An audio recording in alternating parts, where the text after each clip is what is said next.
family, Iridium. Hope you're doing all right today. Coming from the car again. Hopefully it won't be too much longer. I've got another day to work tomorrow, so I've got a few more reviews to do, I'm afraid. So you will have to put up with this car a little bit longer. But does it matter? Let me know in the comments below if it bothers you about me doing reviews in the car. Would you rather not have them at all? Because that's the way it's going at the moment. Always working. Anyway, album review, like I said. A band called All for the King. Christian metal band. So it's been a while since I've covered any Christian metal. Anyone who knows me or watches the channel knows I cover a lot of Christian stuff. I'm not a Christian myself, but great music is great music. So I'm here to talk about this great album from All for the King. It's called Let There Be Light. I think it's their second album. They're from Sweden. They're a 4-piece band formed in 2016. So what do they sound like? Well, this is the thing. You get lots of different stuff on this album. You get very Sabbathy stuff, and I would say more like the sort of Aussie period Sabbath stuff.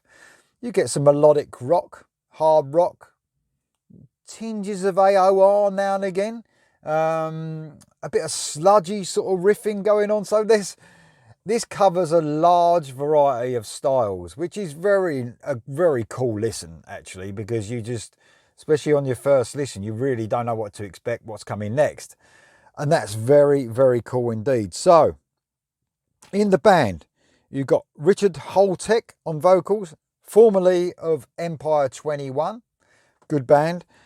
Eric Tilling on guitar. Oh God, these names. How can I? Honestly, this is the worst thing for me. So, Johan Turnstrom on the bass and Richard Tonerson on the drums. How did I do, lads, if you're watching this? Anyway, so yeah, Christian metal band, and they never stray away from the Christian message. So I've got a lot of Christian rock and metal fans watch this channel because I covered a lot of Striper for a start. So I've gained a lot of Christian fans on this channel, which is cool. So for you guys, yes, this is very faith-based lyrically. So we're going to go on to the tracks, 11 tracks to talk about. Track 1. The Six-Winged Serpent. I was getting worried about saying that. It's a bit of a, not a tongue twister, but it wasn't easy. So this is just like an intro to the album. 1 minute, 50 seconds. Maiden-esque, I would say. Iron Maiden-esque sounding. And then straight into track 2, Let There Be Light. Now, this is where you get that Sabbath sound. Doomy riff to start. A very cool effect on the vocal, actually. A slight effect I noticed.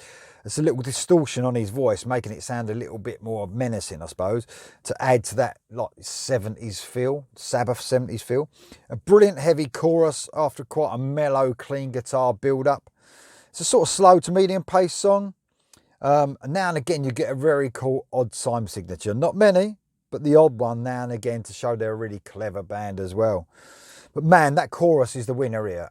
Absolute steaming chorus. I love it. One of my favourite tracks.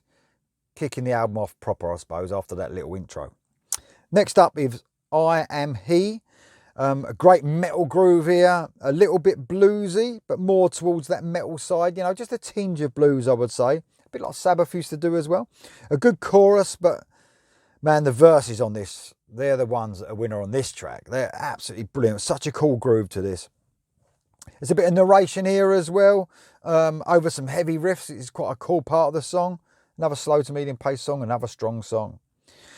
The Way, the Truth and Life is next. This was a single. If you are walking through the valley of death, if you are looking for a way to get through. Now this is just, it threw me a bit because different vibe here altogether. Talking more of a melodic sort of hard rock approach here. Very catchy verses lead to a bit of a heavier chorus, some twin lead thrown in as well. What I did notice during this album, and it's not on all tracks, but a lot of the time you don't get solos, but sometimes you do, so it mixes that up as well. I don't mind that. I don't mind if you get the odd solo, but it's not just fulfilling the album. There's enough solos now on every album I listen to not to have some now and again. As long as we don't go back into the end of the 90s and the 2000s and, you know, no solos at all. I don't mind. Next up is The Shelter. Now, back to those heavy doomy riffs to start the song. But the song don't particularly go that way. The verses are brilliant, sort of taking an 80s metal approach almost, which lead into a sort of more 80s melodic rock chorus. So it's sort of the chorus is quite catchy, quite melodic. Also a great slow gallop through parts of this as well. Another good song. Next up is the ballad. So St. Patrick's Prayer, a beautiful sort of sweeping ballad here. It really pulls you along nicely. It's really lovely to listen to. Led by sort of simple, clean, picky guitar melody. Some great symphonic parts just dotted throughout the song as well to make it feel sort of more epic, I suppose. Some great electric guitar melodies in and out as well. Love this one. It doesn't change pace. It sort of stays at that nice sort of slow pace. Some great vocals here as well. And the vocalist also sort of using his falsetto at times and then going back into like that roar as well. Brilliant. Absolutely great tone this vocalist has got. Great voice. Next up is Metal Gods, another single. So they have mouths but cannot speak, eyes but cannot see. So a real sludgy riff kicks this one off, which goes into a sort of brilliant dampened string verse. Pretty groove metal this is. This is proper, you know, it's got a real groove to it. It's almost has a southern feel to me at times as well. Medium pace song, really good song. Let God Be God is next. So this is one of my favourites. It goes into sort of a classic metal territory. A great riff over the verses gives that brilliant groove these guys possess. They seem to have a real groove. They're really tight. The drummer and the bassist do a real job along with the guitarist. It's given real groove to this band. And then into an almost Sabbathy chorus, especially guitar-wise. It's like a almost pulled straight out of like an old 70s Sabbath album. Great. With some smooth harmonies too. So it's a real mixer of ideas. You've got that real Sabbathy riff, but with some really nice harmonies, 80s style over it. Excellent. Money Changes is next. We need to repent, take our cross and follow Christ. Another sludgy riff to start this one off. And then they go for a sort of stuttering heavy riff. Sabbath vibes here again throughout this song, especially the chorus. Some very cool screams from the vocalist on this one. I mean, they're not totally stuck in the 80s or anything. These guys sort of mix it up to sound like all eras. Very clever indeed. Very nice solo, by the way, to end this song. A wah-wah solo. I mean, I don't know why there weren't more solos. There is a few dotted about, but he's a great guitarist, so I'm surprised there's not more, but I don't, like I said, I don't really mind. Blazing Fire is track 10. This has feeling more classic rock and metal vibes here. I'd say Rainbow Dio era for me, but some modern elements thrown in here too for sure. So to yet again mix it up. The Return of the King is the last track. This is a great riff and some twin leads starts this one.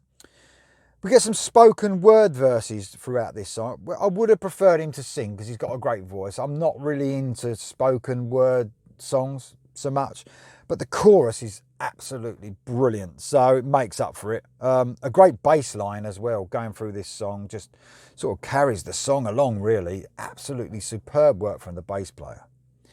That's it. Listen, I would recommend this to anyone, not just Christian rock and metal fans. I'm not a Christian. I love the album. I thought it was absolutely great. I thought it mixed up so many of my favourite sort of eras of music. Like I said, it's got that doomy sort of 70s, early 80s Sabbath stuff.